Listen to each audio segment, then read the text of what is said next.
Welcome to the Positive Pants Podcast. Mindset, motivation and inspiration to help you find your positive pants. It's time to let go of negative thinking, understand why you do what you do and stop the self-sabotage with your host, Fran Excel.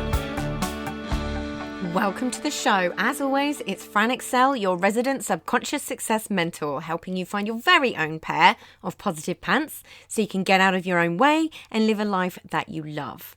If you want to stop self-sabotaging your own success and let go of the stress, then you are in the right place, my friend. Make sure you download your free Stressed to Success guided meditation at bit.ly/stress to success as my little gift to you just for being here. Please do subscribe, share and review. It really, really helps people that need to hear this message find us, and I so appreciate it.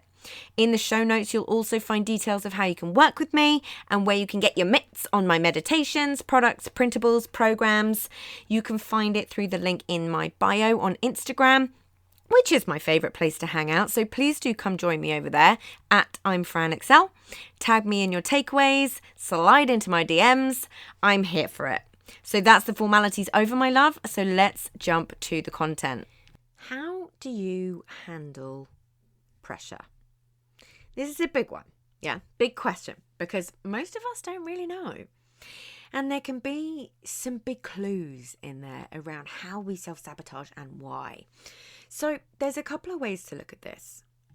What behaviours do you exhibit when you're under pressure? And how much of that pressure is self-imposed and why? Yeah, so let's start with the behaviour piece of the puzzle, because that's what kind of started me wanting to do this episode. You know I love calling out some behaviours and trying to kind of reframe it for the people on the receiving end, but also make the people doing it or thinking about doing it maybe think twice next time. So I put a lot of the unkind, underhand, quite frankly douchey behaviour that you unfortunately see some people do, whether this is in business or at work, it kind of happens everywhere, as a direct reaction to pressure of some kind. Is an ego response, right? Think of it as an I will harm to avoid being harmed kind of vibe. I will lash out to protect myself first. Yeah, I will make someone else look bad to make myself feel better. Notice the distinction there between look and feel there. I will make someone else look bad to make myself feel better. It certainly never makes anyone look better. I promise you that. As an example, you're feeling the pressure on a launch or to hit a certain level of revenue or something like that. So you might go steal someone else's clients or badmouth them to others. Yeah, I call it trying to stand on someone else's head to make yourself taller.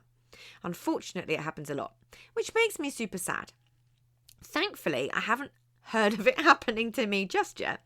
By the way, that is not an invitation. Thank you very much. Plus, you also know I would call it out as your drama, not mine. But I see it happen to my friends all the time.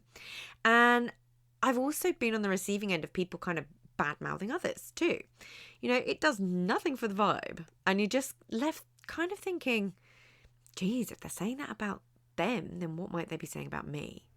Yeah, there's lots of ways and different strategies that we use to handle pressure, but we need to look at them for what they really are, which is internal protection mechanisms, adaptive responses from childhood or early experiences, right? This is one of the reasons I often liken the online business world to school. It really is wounded inner child stuff being played out on the internet, everywhere you look. It's behaviour we might have used at school, and sometimes it's kind of as if we haven't really learned anything from that. Right? For some people, the adaptive response might be to hide or avoid or numb out. Some, it might be to stand on someone else's head to make themselves taller. It might be to pile on more work, thus reinforcing the unconscious idea that perhaps you're not good enough by creating yourself a near impossible situation while you're juggling too many plates.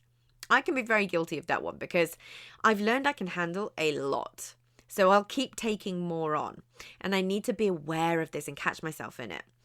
Hence why I have 8 qualifications, a full rebrand and website build, app build and launch, a 6-month mentorship program launch with 2 other people. I will tell you more about that soon, don't you worry. But if you're on my email list, you will find out first.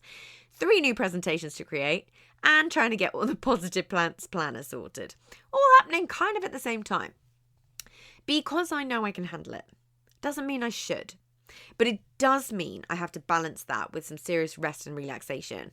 I can do that because I'm aware. All of those things I made decisions on through awareness and from awareness. I have choice and agency, and that really does make a very, very big difference. I'm also able to know when to prioritize, when to stop, when to rest, all of these different things. So what are your strategies? No judgment, just curiosity. How do you handle pressure? It's worth noting that it can also sometimes feel as if a lack of pressure itself causes pressure. And that again can cause us to pile more things on because you get addicted to it, right? You get used to it. That's the practiced and rehearsed behaviour. Which leads me nicely onto the next point. Pressure itself as a self-sabotage strategy.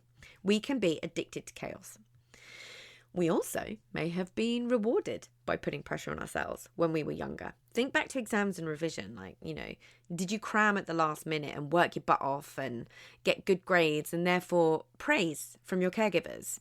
Did you make a connection that the way to get good results was to work that way? We might have just piled on the pressure and it all worked out great, thus reinforcing that as something to be repeated into adulthood. Yeah, it may be that there's an unconscious belief that if we're not busy and not under pressure, then that means we aren't successful, or people might think we're not successful and therefore not good enough and therefore unworthy of love. Phew! We do like to go to some deep places in our unconscious programs, don't we? So if we don't catch ourselves in these patterns of behaviour, we can get ourselves in a pickle. We can reach burnout. It might backfire. And then the very thing we feared, which is sometimes not being liked or not being successful, becomes reality because we've been caught out in douchey bad behaviour.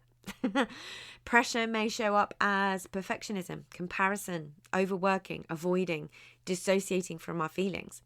But next time you catch yourself in it, just what do you notice? How do you recognise pressure in your body? How do you know you're under pressure? Start to track that in your internal system. And alternatively, it's worth noticing how you feel when you're not under pressure. What does that look like for you? Are you able to relax? Or does that make you feel twitchy and anxious? As an example, this weekend is the weekend of gloriously planning nothingness. So I know I'm very good at doing nothing. My hubs, however, is the twitchy and anxious one. So he's probably not going to be able to do it.